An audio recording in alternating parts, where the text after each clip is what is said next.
આજે અમે આવી ગયા છીએ ખેડ બ્રહ્મા અંબેમાના ભવનમાં ખેડ બ્રહ્મા. આપણે ગાડી અહીંયા આપી હતી જૂની એ લેવા આવ્યા છીએ, પણ મારા દર્શન થઈ ગયા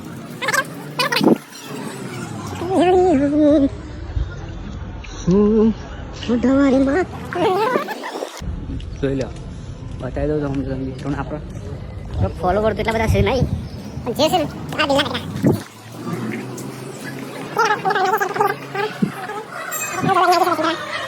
મને સુરત લેવા અમે આજે નસીબથી આવી જશે.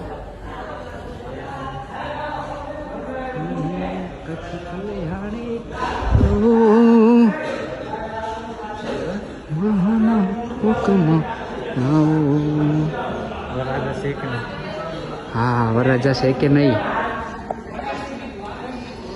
આનો દરબાર જો બતાવી દઉં તમને, દર્શન કરી લેજો મિત્રો. બોલ જય શ્રી અંબે માત કી જય. બરાબર મળે.